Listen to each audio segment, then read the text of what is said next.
Okay. Karthika పౌర్ణమి సందర్భంగా ఉమ్మడి నల్గొండ జిల్లాలోని శైవక్షేత్రాలను కూడా కార్తీక శోభను సంతరించుకున్నాయి. వేకువజాము నుంచే భక్తులు పెద్ద ఎత్తున ఇక్కడికి వచ్చి కార్తీక దీపాలు వెలిగిస్తూ దీపారాధన చేస్తూ శివుడికి అభిషేకాలు చేస్తూ పెద్ద ఎత్తున పూజా కార్యక్రమాలు చేస్తూ ఉన్నారు. ప్రధానంగా యాదాద్రి లక్ష్మీ నరసింహ స్వామివారి క్షేత్రంలో ఈరోజు వ్రతాలకు అత్యంత ప్రాధాన్యత ఉంటుంది. వ్రతాలు కూడా చేస్తూ ఉన్నారు. శివుడికి ఆరాధన చేస్తూ శైగామ పూజలు కూడా చేస్తూ ఉన్నారు. దీంతోపాటు వాడపల్లిలోని మీనాక్షి సమేత అగస్తేశ్వర స్వామాలయం, నల్గొండలోని ఛాయ పచ్చల సోమేశ్వర ఆలయాలు, అదేవిధంగా పిల్లలమర్రి ఎరకేశ్వర స్వామాలయాలు, చెరుగట్టు రామలింగేశ్వర స్వామాలయాలు, మేలచెరువులోని స్వయంభూలింగేశ్వర స్వామాలయాలు కూడా వేకువజాము నుంచే సందడిగా మారాయి. భక్తులతో కిటకిటలాడుతూ ఉన్నాయి.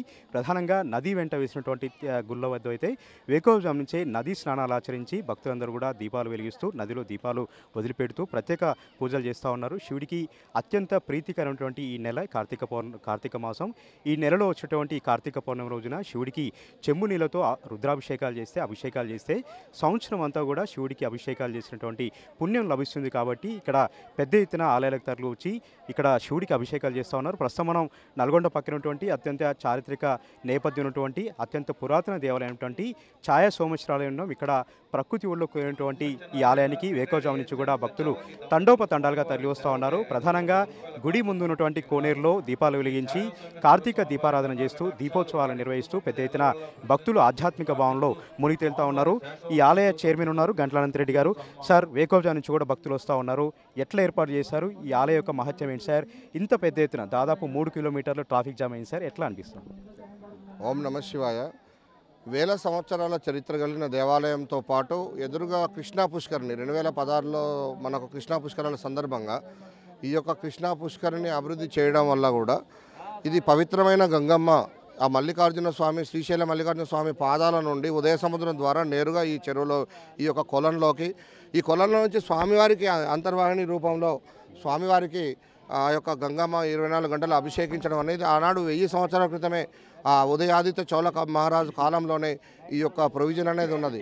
ఇంత పెద్ద కొలను ఉండడం వల్ల ఇక్కడ తెలంగాణ నుండే కాకుండా అటు రాయలసీమ, కర్ణాటక, ఆంధ్ర ప్రాంతాల నుండి, హైదరాబాద్, విజయవాడ సుదీర ప్రాంతాల నుండి కూడా వేలాదిగా ఇటు లక్షలాదిగా మహిళా భక్తులు ప్రధానంగా వచ్చేసి ఇక్కడ కృష్ణా పుష్కర స్నానం ఆచరించి ఈ యొక్క పుష్కరిణిలో కొలంలో అరటి డొప్పలో దీపారాధన చేసుకొని వారు భక్తి పారవస్యాన్ని పొందుతూ ఇక్కడ స్వామిని స్వహస్తాలతోనే అభిషేకించుకుంటూ ఉన్నారు. నల్గొండ గౌరవ కలెక్టర్ మేడం గారి యొక్క ఆదేశానుసారము, ఎస్పీ సార్ యొక్క ఆదేశానుసారం కూడా మాకు పోలీస్ శాఖ నుంచి కూడా అన్ని శాఖల సమన్వయంతో మేము ముందుకు పోతా ఉన్నాము. ప్రధానంగా ఇటీవల కాలంలో ఈ యొక్క కృష్ణా పుష్కరిణిలో శ్వేతనాగు ఓంకారంలో 4 ఫీట్ల అడుగులో ఓంకారం షేప్లో దర్శనం ఇవ్వడం వల్ల కూడా అది బాగా వైరల్ అయిపోయింది ఈ మన యొక్క తెలుగు రాష్ట్రాల్లో కావచ్చు, ఈ చుట్టుపక్కల రాష్ట్రాల్లో. కాబట్టి ఒక శ్వేతనాగు ఉన్నది అంటే అది విష్ణుమూర్తి అంశ, దాన్ని వాసుకి అంటాము. కాబట్టి ఆ యొక్క కుమారస్వామి మనకు ఆ విధంగా దర్శనము ఇక్కడ ఇవ్వడం వల్ల కూడా భక్తులు ఇట్లా వస్తున్నారు. ఇది ఎంతో శాస్త్ర సాంకేతిక నిపుణతతోని ఒక అద్భుతాన్ని సృష్టించాడు. ఆ ఛాయాదేవి ఒక ఆబ్జెక్ట్ యొక్క షాడో కాదు. ఇక్కడ ఉన్న స్థల పురాణం ప్రకారము ఆ యొక్క సూర్యదేవుని యొక్క ధర్మపత్ని శనీశ్వరుని తల్లి అయిన ఛాయాదేవి సూర్యోదయంలో మొదలుకొని సూర్యాస్తమయం వరకు శివుని పైన ఉంటుంది. ఇప్పటికీ ఆధునిక శాస్త్రవేత్తలు కూడా విదేశాల నుంచి కూడా శాస్త్రవేత్తలు వచ్చి ఆ అమ్మవారి మీద చాలా వరకు రీసెర్చ్ చేయడం జరిగింది.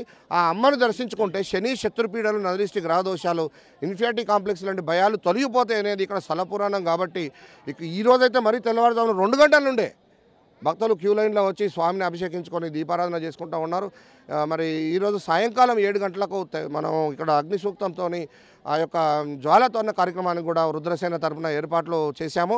అట్టి కార్యక్రమానికి నల్గొండ గౌరవ కలెక్టర్ గారు, అలాగే నల్గొండ మున్సిపల్ చైర్మన్ శ్రీబురి శ్రీనివాసరెడ్డి గారు, అలాగే వైస్ చైర్మన్ అబ్బగోని రమేష్ గౌడ్ గారు, స్థానిక నాయకులందరూ కూడా ఆ యొక్క కార్యక్రమంలో పాల్గొనడానికి విచ్చేస్తూ ఉన్నారు. మరి సాయంత్రం వరకు సుమారు 1,00,000 మంది భక్తులు దాటే అవకాశం ఉన్నది.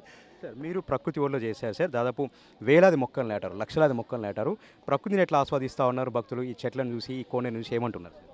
మేము స్వచ్ఛ భారత్ని యొక్క స్ఫూర్తిగా తీసుకొని ఇక జరుగుతున్నటువంటి వన మహోత్సవాన్ని కూడా స్ఫూర్తిగా తీసుకొని ఇప్పటికే రుద్రసేన తరఫున అప్పుడు గత 2016 నుంచి కూడా ఇప్పటికీ ఒక 2000 మొక్కల్ని సుదీర ప్రాంతమైన కడియంలంక నుంచి సెలెక్టెడ్గా అన్నీ కూడా దేవతా వృక్షాలు, రుద్రాక్ష మొక్కలతో సహా అరుదైన వృక్షజాతి మొత్తం కూడా ఈ కోనేరుకు ఇరువైపులా ఉండడం వల్ల కూడా ఇక్కడ దీపారాధన చేసుకోవడానికి మహిళా భక్తులు అత్యధికంగా పోటెత్తి వస్తూ ఉన్నారు.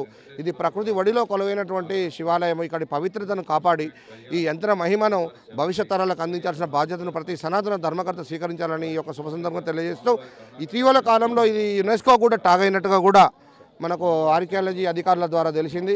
మరి అధికార యంత్రాంగం కానీ నాయకులు కానీ చొరవ చూపి త్వరలోనే రామప్పకు ఎట్లయితే ఆ యొక్క యునెస్కో గుర్తింపు వచ్చిందో ఛాయా సోమేశ్వర స్వామి కూడా ఈ యొక్క యునెస్కో గుర్తింపు వచ్చినట్లయితే ఇక్కడి శక్తి, ఇక్కడి మహిమ మరి 1000 ఏళ్ల నాడే ఆనాడు ఏదైతే అభివృద్ధి చెందిన దేశాలన్నీ కూడా కూడుగుడ్డ కోసం ప్రాకులాడుతున్న రోజుల్లోనే ఈ దేశంలో శాస్త్రం వర్ధిల్లిందని చెప్పడానికి ప్రామాణికంగా ఛాయా సోమేశ్వర స్వామి దేవస్థానం ఇప్పటికి కూడా కనువిందు చేస్తూ ఉంది. ఎన్నో ప్రకంపనలను భూకంపాలను తట్టుకొని కూడా ఆ ఛాయాదేవి కనువిందు చేస్తూ ఉంది. మరి ఇది రాష్ట్ర పురావస్తు శాఖ పరిధిలో ఉన్నది. ఇక్కడి ప్రాచుర్యం ఎక్కడ కూడా దెబ్బతినకుండా అలాగే భక్తులకు కూడా సౌకర్యాల కల్పనలో కూడా ముందుకు పోయి మరి ఈ యొక్క వారసత్వ సంపదను భావితరాలకు అందించాల్సిన బాధ్యతను ప్రతి ఒక్కరు కూడా స్వీకరించాలని చెప్పేసి మేము రుద్రసేన తరపున అందరిని కూడా ప్రాధాయపడుతూ ఉన్నాం. గత 22 సంవత్సరాల నుండి అన్కండిషనల్గా మేము అందరం కూడా శివభక్తులము ఒక కమిటీగా ఏర్పడి ఈ దేవస్థానాన్ని కాపాడుకుంటూ వస్తున్నాము.